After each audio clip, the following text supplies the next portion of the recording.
Meu nome é Gisele Montoro, eu trabalho com mulheres que sofreram abuso sexual e ajudo essas mulheres a se conhecerem e a se curarem. Também estou na TV Relacionamento.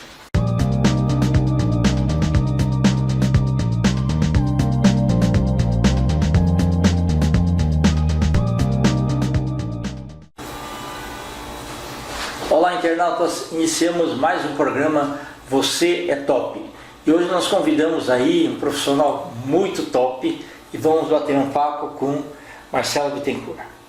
Marcelo, muito obrigado aí pela tua presença, né? Estamos honrados e os nossos internautas querem saber um pouco mais de você, tá? Se você é conhecido aí pelos 4 cantos do mundo, mas muitas vezes você está naquela profissão muito séria, né? Se você falasse onde você nasceu, né? O que você pensou em ser na vida e por que você ficava virando jornalista? Eu gostaria de agradecer muito o convite, me sinto honrado em participar do seu programa, né? Obrigado. E contribuir. Eu acho que nós estamos num momento que a troca é fundamental. Exatamente. Né? Sou de São Paulo, aliás, da grande São Paulo, Barueri, nasci em Barueri, mas fui criado aqui na capital paulista, né? Venho de uma família humilde, né? Eu acho que o meu grande legado é esse, e sempre a comunicação sempre me fascinou. Né? A conversa, a interação sempre me fascinou.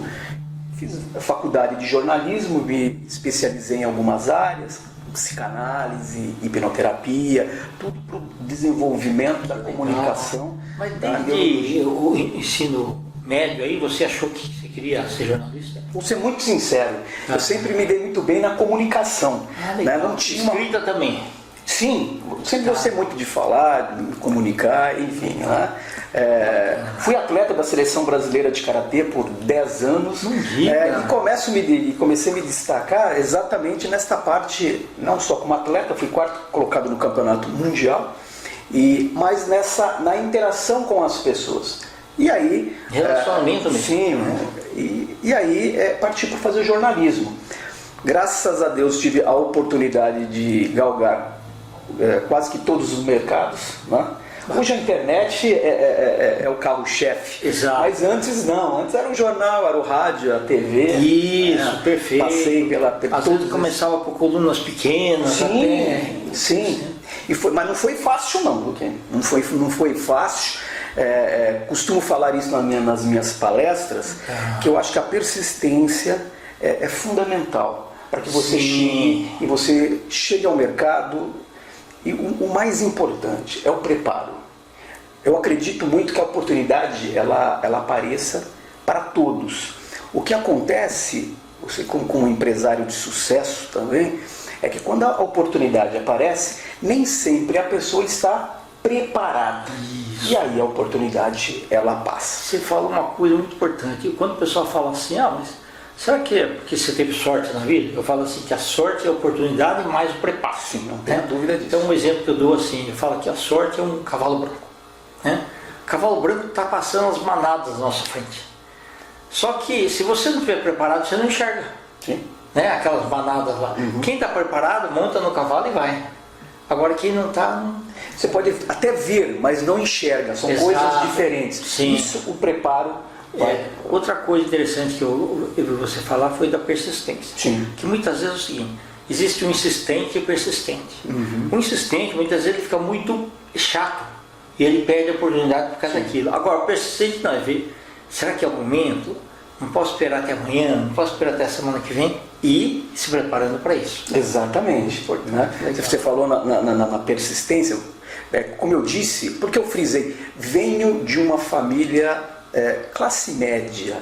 Okay? Por quê? Porque é a realidade hoje, né? É a grande realidade de 80%, 70% da população. Eu costumo brincar e falar nos meus encontros o seguinte, eu tenho uma semelhança muito grande com o Cafu. O Cafu, ele fez, se eu não me engano, 8 testes e foi reprovado. De futebol? De futebol. Ele não passou nas peneiras. Você que tem casa que acompanha deve saber. Eu fiz 12 e não fui nem selecionado. Isso já me qualificaria para desistência, para desanimar, para abrir mão de repente em seguir dentro da profissão. Sim. Lembro, como fosse hoje, que eu estava no último ano de jornalismo, mensalidade atrasada, e eu estava indo, faltando 4 meses para terminar um ano, para trancar a matrícula. Hoje acho que nem tranca mais, você vai lá e É verdade. Mas antes tinha que trancar a matrícula. E eu cheguei, olha só que interessante, na faculdade, cheguei depois do horário, a aula já havia começado, e na entrada da faculdade eles colocavam cartazes antes. Hoje tem a facilidade da internet, precisa-se de repórter. Eu já estava saturado por me inscrever e não ter a oportunidade nem de fazer o teste, por assim dizer. Por isso que eu falo que eu tenho uma semelhança com o Cafu. Só que o Cafu fez teste e foi reprovado. Eu nem teste eu conseguia fazer. E olha só que interessante. Eu peguei o papel, vi que o rapaz estava colocando o papel, ele fixou o papel no mural. Não façam isso. Mas eu fui lá, tirei o papel e me escondi no banheiro. Aí naquela época não tinha nem celular. Eu estou falando de 1995, então o celular já estava. Perfeito. Aí eu peguei o orelhão, não sei se você é da época lá das fichas, né? E fiz 3 ligações, quente, dando 3 nomes diferentes para a mesma vaga. Eu liguei para a redação de Barueri e me inscrevi. Só que eu fiz outras 2 ligações, ou seja, eu me passei por outras 2 pessoas e fui para o teste. O que aconteceu? Lá chegando, só tinha eu lá, porque as outras 2 pessoas, na realidade, era eu mesmo me passando. Mas estrategicamente você fez. Dei o nome de outra pessoa e por livre e falta de opção eu fui contratado. E graças a Deus... No jornal local? No jornal local de Barueri, era um jornal bissemanal. E graças a Deus, para você ter uma ideia, 8 meses depois eu já estava ingressando na Folha de São Paulo, no Instituto Notícias Populares, que para mim também foi uma escola, né? Uma escola, uma faculdade, uma lição de vida. E aí, TV Gazeta, e rádio. Quando você inicia a profissão, é chamado de foca ou não? Sim. Okay. Hoje, infelizmente, o mercado está abarrotado de focas. Por que eu digo isso? Porque a falta do preparo. Infelizmente, estamos carentes de bons profissionais. Infelizmente eu digo porque o jornalismo, a comunicação é o 4º poder. Exatamente. Né? Uma nação que não tem uma comunicação forte, um jornalismo forte, não um jornalismo de assessoria de imprensa, mas um jornalismo que questione as informações que estão sendo passadas para chegar-se mais próximo à verdade. Eu costumo dizer o seguinte: quando você se forma em jornalista, no curso de jornalismo, você assina um contrato social. Né? Esse contrato é um compromisso que você tem com a sociedade. E para você exercer essa função, você tem que ter o conhecimento e a sapiência de que você está sempre num processo de aprendizado. Você nunca sabe tudo, não só no jornalismo, como em qualquer outra profissão. Né? Mas hoje sim, o profissional, o estagiário que está ingressando nas redações, no jornalismo, ele é classificado como foca. Mas eu estou sentindo falta dos grandes articuladores. Sim. Sim, você vê bastante gente se movimentando, mas assim, aqueles que realmente escreviam, né? Bonito, escrevia a situação do jeito que e numa linguagem que a gente conseguia entender bem. Uma pena que são poucos hoje em dia, né? Infelizmente. Jornais de papel fecharam também, funcionam na internet. Você fez uma brincadeira, né? Você falou assim, não, eu vou conversar com o Marcelo, o artista. Eu acho, até brinquei com você. É uma colocação que, infelizmente, os jornalistas hoje, eu falo grande parte, por isso você sente falta dos grandes articuladores. Muitos estão ingressando exatamente para tentar angariar o papel de artista. Se colocar o rosto aqui, nesse momento nós estamos falando, tem uma lente na nossa frente, tem uma câmera, a gente não consegue mensurar a quantidade de pessoas, porque hoje você não fala mais para um público segmentado, você fala para o mundo. Exatamente. Né? Então hoje esse material está sendo veiculado no mundo inteiro e nós não temos a noção de mensurar a quantidade de pessoas. Portanto, temos a responsabilidade, por isso que eu falo do contrato social, da formação de opinião, de você preparar quem está do outro lado para que essas pessoas tenham a oportunidade de formar as suas próprias opiniões e opinar. Um país extremamente que tenha essa possibilidade é um povo que questiona, é um povo que sabe os seus direitos e principalmente também os seus deveres. Portanto, hoje, infelizmente eu digo, e você, como você colocou, alguns colegas estão partindo mais para a parte artística, né? Colocar o rosto na televisão é mais o ego do que a informação. Portanto, o jornalista hoje ele não é artista, ele é um jornalista. Se o cara quiser fazer, ser famoso, que vá fazer artes cênicas, que deixe o jornalismo para quem é verdade, é verdade, maravilha. E aí você foi galgando aí. Sim. Né? Quando você saiu assim, mais ou menos do papel, aí para um noticiário assim, veiculado, voz, imagens, como você sentiu a diferença?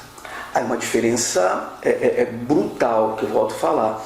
A televisão é o ego, é a vaidade. Então a grande luta do jornalista e quem trabalha com vídeo é você controlar tudo isso.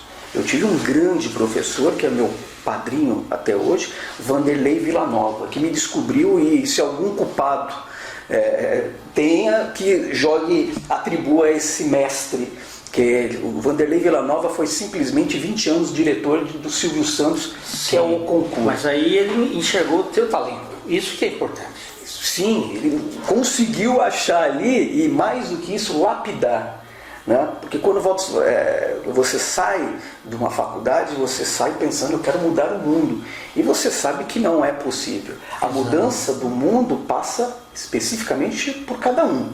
Então, se eu quiser uma mudança de uma sociedade melhor, de um povo melhor, de um mundo melhor, essa mudança tem que partir de mim.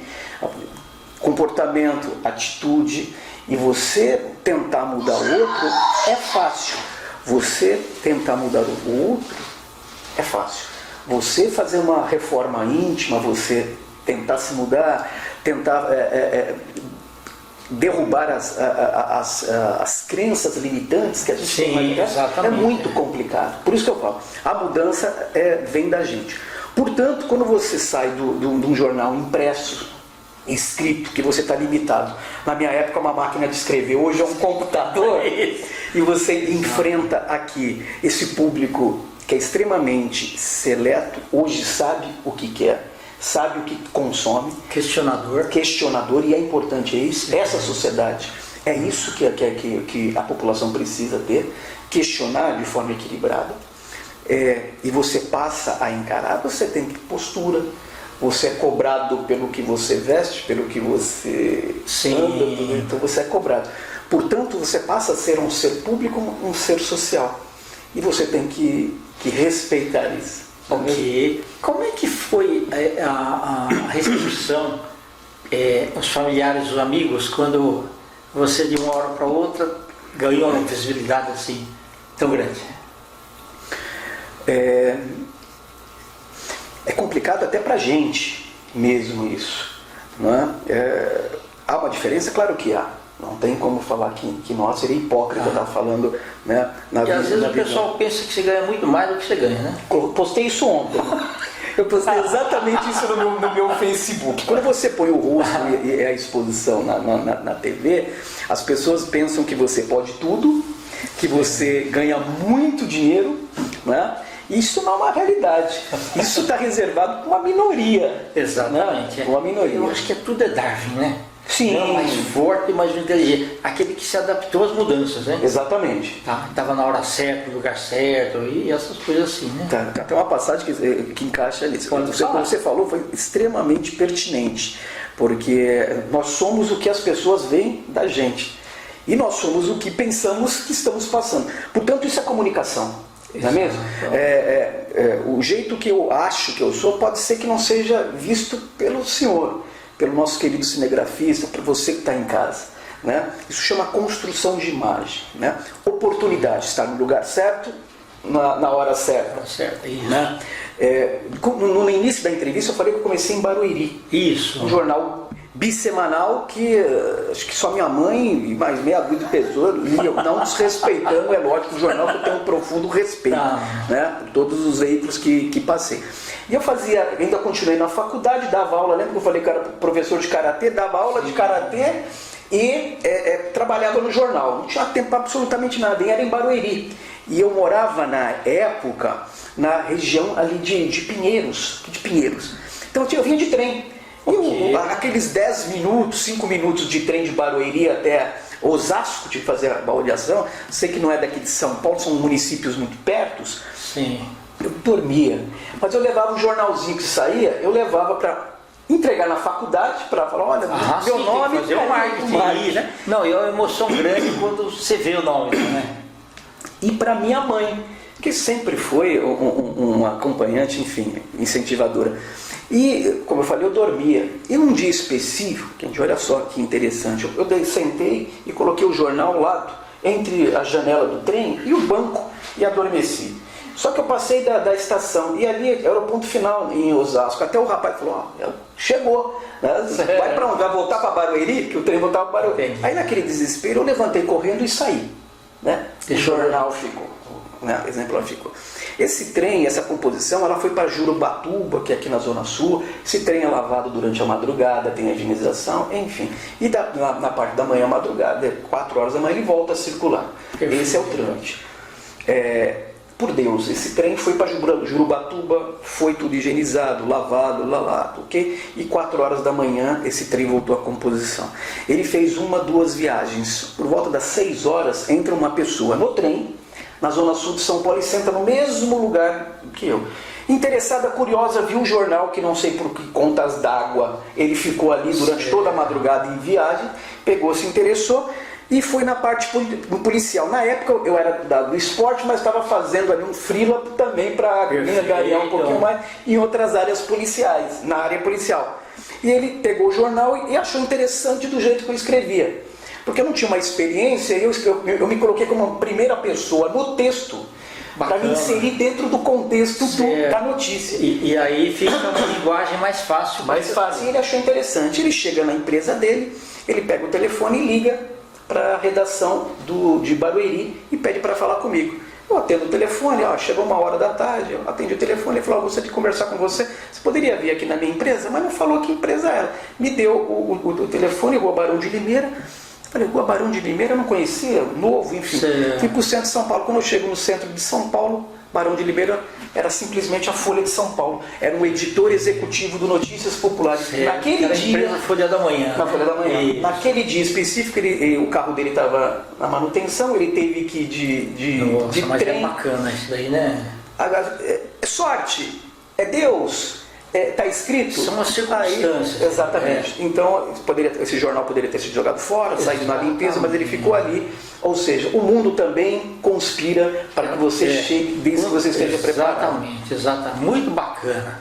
E agora, no novo desafio, como é que você está indo aí? Eu estou muito bem. Está virando uma celebridade aí? Eu estou vendo um grande jornalista, que é o meu objetivo. Um grande jornalista, que é o meu objetivo, é muito ainda caminhar. Estou no SBT, em rede nacional, fazendo o Primeiro Impacto, entro ao vivo todos os dias, a partir das 4 horas da manhã, com o Dudu Camargo. Tem que acordar cedo mesmo. Tem que acordar, e a audiência é fantástica, de um horário que era um horário perdido, que era madrugada. Hoje a gente chega a quase 5 pontos de audiência, a gente está falando, sabe, de mais de 5 milhões de pessoas. Estou falando só em São Paulo e Grande São Paulo, estou falando no Brasil inteiro.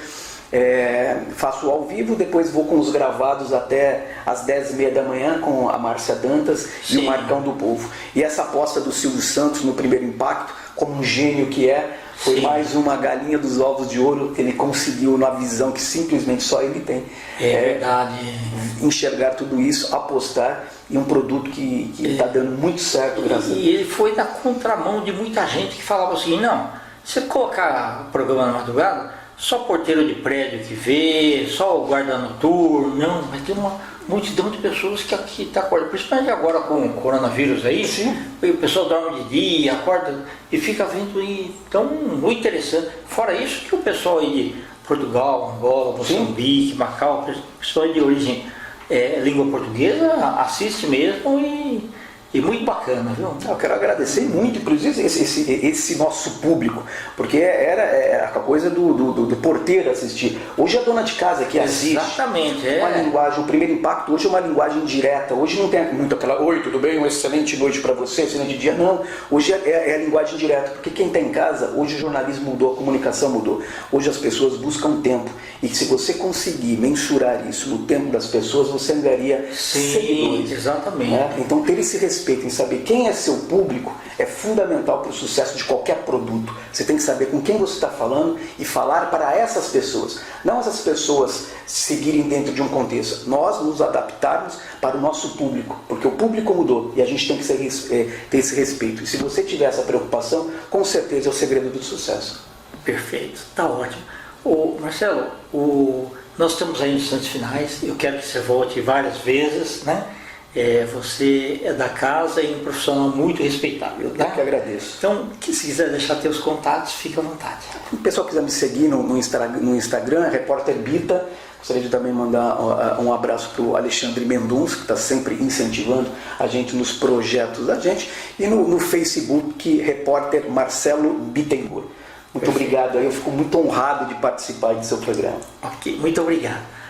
Internautas, com os agradecimentos a esse grande profissional jornalista Marcelo Bittencourt, também quero agradecer a Graciângela, que gentilmente nos cedeu o contato e nos apresentou.